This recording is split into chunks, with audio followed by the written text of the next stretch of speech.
The only people who are left in the face of this destruction that we are witnessing, we are seeing Palestinians being killed, more than 100 of them every single day. Toddlers are being targeted by sniper fire. Defense minister at the beginning of all of this saying that they're going to cut off water, food, and fuel to the entire population of Gaza, describing them as human animals. As the starvation numbers in Gaza continue to rise, they're rightfully re-entering the mainstream media cycle. So I have another debate on Piers Morgan covering just this I wanted to look at. If you can, leave us a like on the video. It gets us out to the most amount of people as possible. It's a huge boost, more so than you can imagine. And let's get right to the panel debate. But this wasn't a war that Israel started. This wasn't a premeditated plan in order to reduce the population of Gaza or to erase the Palestinian people from the Gaza Strip. Evacuation notices have been used in Yemen, they've been used in Iran, they've been used in Lebanon, they've been used in Gaza. In none of those places are we talking about ethnic cleansing or genocide. Only when it comes to dealing with the Gaza Strip, because it is an untenable situation, but not as a result of the state of Israel, as a result of Hamas. All right, let Omar Badr respond to that.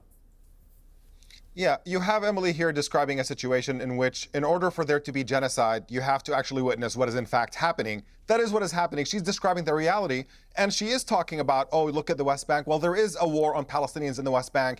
Thousands of homes demolished in the West Bank, thousands of Palestinians being driven from their homes, more than 1,000 Palestinians killed since October 7th, in a place that is not ruled by Hamas, in a place where there are no hostages. I just want to point out that displacement is very much so happening in almost all of the countries she spoke about. Many of them could constitute ethnic cleansing, and many of them deserve much more media coverage, the same as Gaza. To say like, oh, it's happening here, it doesn't mean don't talk about Gaza. It means talk about them more. Gaza gets more in America because of the ties in Western culture with Judaism and the Middle East being like religious lands, and along with, of course, their influence on our political sphere. I think the idea of like Israel did not start this is a misnomer, because one, I would disagree with it, right? It's largely wrong. They've occupied Gaza every day since 1968, but also it has, like, even if they had no connection to Palestine and were attacked on October the 7th by Palestine, who like they've never attacked anything, occupied none of that, and the same result ended up playing out, it would still be genocide, right? Genocide doesn't rely on you starting the conflict. It's a line of intent that you cross, whether or not at one point you were the offensive or defensive force. I would also say, like, at this point, I don't think anyone saying Israel is anything but the offensive force if they're a sane person. What we are witnessing is a genocide in Gaza that is effectively confessed to by Israeli leaders. They've talked about describing the Palestinians as the Amalek and going in there and destroying them.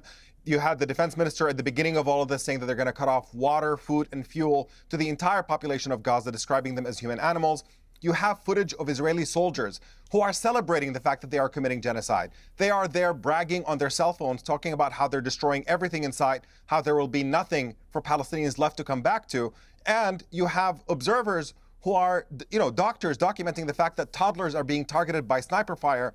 And you have Palestinians reporting that this is what's happening to them. They are being destroyed. More than 90% almost everything you just named has been flat out denied, or is explainable because you're taking it out of context. It's just every utterly single bonkers. thing, Omar. Okay, let's just cover each point he brought up then and see which one he was lying about. Netanyahu described October the 7th in a televised press conference and then said, remember what Amalek has done to you, which is a biblical genocide in which even women and children were killed. Yoav Gallant, the defense minister of Israel, said that they would withhold necessities from civilians from as long as possible, like food, electricity, and more. This isn't even the worst of quotes from the Israeli government. There's ones calling them human animals. There's one saying that no civilian is innocent. I mean, there's tons turning it or wiping them off the map. We've seen tons of clips of IDF soldiers mocking Palestinians in their home, wearing their clothes, all of this, bragging on videos. As he said, I've spoken to 5 different doctors on this channel, American doctors, not Palestinians. You can't even say, oh, but Hamas, any of that, who went to Gaza to work, and individually, each of them said they saw multiple kids shot in the head and chest. But we know from MAGA and covering MAGA that it's a lot easier to just go, no, fake news, I don't trust the CNN or whatever, when you know that you're wrong and you have no argument. 90% of homes in Gaza destroyed. That is devastating. The only people who are left in the face of this destruction that we are witnessing, we are seeing Palestinians being killed, more than 100 of them every single day by Israeli fire. It is live streamed on our televisions, on our cell phones. We are witnessing this genocide. The only people who are denying it at this point are either people who are so incredibly gullible, so emotionally attached to the idea that Israel is morally superior and would never do anything like this, and therefore that's interfering with their critical thinking skills, or you are dealing with lying propagandists who understand very well that it's obvious that we're witnessing is the destruction of Palestinian life in Gaza. Netanyahu himself is admitting to this. When he was confronted by a U.S. senator, this is reported in Israeli press and American press, about how the fact that starving Palestinians in Gaza is giving bad PR for Israel and it'll be difficult to continue supporting them.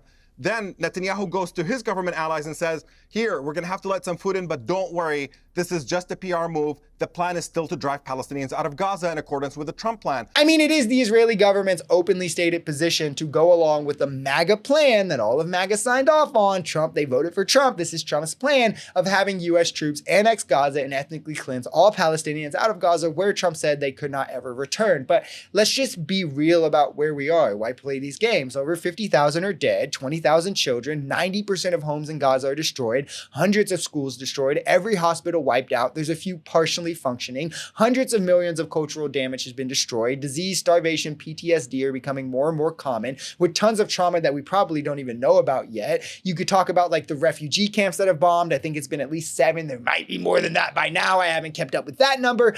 All human rights organizations call this a genocide. Almost all genocide scholars consider this a genocide. The ICJ has called the genocide case plausible enough to take it up. The ICC has issued warrants for Netanyahu. If after all of this, you're still saying Israel is not only moral and right, but that there is no genocide, literally nothing would change your mind. Thus, we should stop wasting energy trying with these people who are obviously dogmatically captured.